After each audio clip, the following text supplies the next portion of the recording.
Yo guys, welcome back again sa ating vlog mga kaidol. Andito tayo ngayon sa Ballesteros mga kaidol at mapuntungo tayo sa palengke para i-explore natin dito sa palengke market ng Ballesteros mga kaidol. Yan po ay isa sa eskwelahan ng high school dito sa Ballesteros mga kaidol at dito tayo dumaan sa tapat ng high school ng Ballesteros at ito naman yung lugar na madali nating madadaanan papuntang market mga kaidol. Yan National High School ng Ballesteros mga kaidol, at i-explore natin itong lugar na to para malaman ninyo mga kaidol kung saan tayo pumupunta dito sa Cagayan mga kaidol. Kaya ano pa ang inantay natin mga kaidol? Don't forget follow, like and share and subscribe sa ating YouTube channel mga kaidol para update tayo sa mga vlog natin dito sa Cagayan mga kaidol. Kaya yung explore natin dito sa Cagayan mga kaidol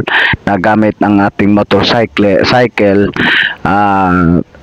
para makita at matuklasan ang buong location ng Cagayan. At abang-abangan nyo pa mga kaidol ang ating mga video at magagandang tanawin dito sa Cagayan. Kaya huwag kayong magpapaliban sa ating video at sa ating YouTube channel at laging abangan ang ating upload para makita ninyo ang lugar ng Ballesteros at buong Cagayan mga kaidol, kasi marami pa tayong makukuha at makukontent dito sa Cagayan. At mga kaidol, sasabihin ko sa inyo, yan po ang isa sa mga resort dito sa Ballesteros, Guadis Resort mga kaidol. Kung gusto nyo pumunta dito at mag-resort, at i-search nyo lang kaidol sa Facebook, Guadis Resort, no? At ito na po mga kaidol, malapit na po tayo pupunta sa bayan at sa market ng Ballesteros mga kaidol. At itong dinadaanan natin mga kaidol ay shortcut po ito, hindi po talaga itong National Road.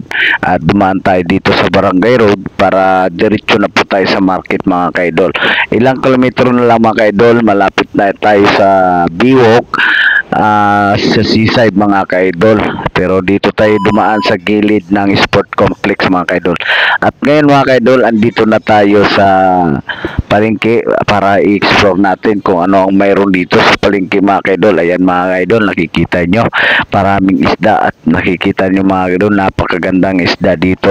Andyan, ayan presko pang mga isda dito mga kaidol, kasi dito lang po yan nakukuha sa Ballesteros, kasi malapit lang po talaga dito dagat mga kaidol. Kaya presko po ang mga isda dito na binibinta ng mga nagbibinta ng isda dito sa palengke ng Ballesteros Market mga kaidol. Kaya ayan mga kaidol, malawak po itong palengke at i-explore ko pa kayo mga kaidol kung saan po tayo sa palengke. Tingnan nyo na lang po ang video natin mga kaidol para makita nyo ang palengke dito sa market. Kaya sige mga kaidol, at sabayan natin ng music background para maganda naman ang inyong papapanood sa ating video mga kaidol. Kaya sige idol, let's go!